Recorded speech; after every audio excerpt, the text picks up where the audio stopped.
Eric Gordon jersey, and then New Orleans decided to match that offer. So we've been waiting for Eric Gordon in a Suns uniform. 13 players, 13 years. Is that how long it's been? How's it feel? You're finally here. You're finally a Sun, I man. know. It's supposed to happen a long time ago. You're right. But I would say the circumstances are a little better now. You think so? Man. Yeah.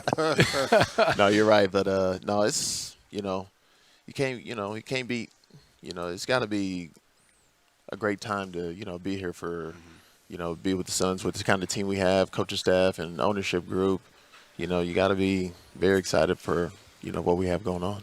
Well, as quickly as you signed with the Suns, when you were able to do that, obviously you wanted to be here, and you took, I know for sure, less money to come here and play. And we've talked about Book, and we've talked about all these guys here, but I mean, you just had to be like, oh, please, can I just come join that deal, huh? Yeah, when you look at the team, you was like, man, I was like, let me see how I can put my skill set with these guys, because these guys are great scorers, great playmakers, and I'll be able to space the floor with those guys. And when we're all on the floor at the same time, it's like, how teams are really gonna guard us. And we just got to continue to, build chemistry throughout the season. Guys stay healthy, and it's really sky's the limit with this group. I mean, look at that range, seriously. And I go back to the playoffs too. As the Suns met the Clippers, you were on the Clippers during the postseason, and every time you touched the ball, it didn't matter if you were 20 feet away or 40 feet away. You are always a weapon. You are always lethal. When you look at the makeup of this team and yourself, and Utah comes over as well, and Grayson Allen, I mean, we talked to Nurk about that. You're going to have a lot of options for kickouts, but is this probably the best assembly of shooters that you've ever been around? I mean, and that's, taking into account, obviously, Book and Beal. Yeah, for sure. I think KD. Yeah, this could be the best jump shooting team that I've been a part of, and it's going to be exciting as long as we play fast, have the guys, play downhill and kick it out to, just find the open man. I mean, it's going to be smooth. Should be smooth sailing throughout the season. Well, I know back in the day you used to apply some defensive pressure. I mean, now we just talk about you being a shooter, but there's a lot of guys on this team right now that they just say is a shooter, is a shooter, a shooter. But you're going to have to take pride in some defense once again, too, all of you guys from top to bottom.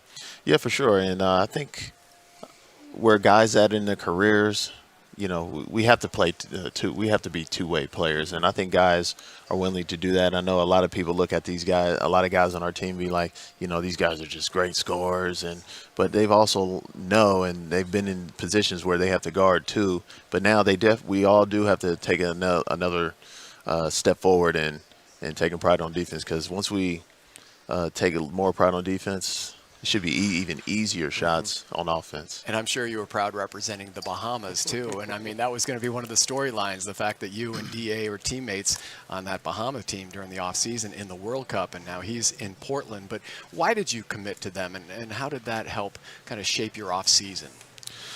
Yeah, I wanted to play this summer. I thought it was an important summer for me.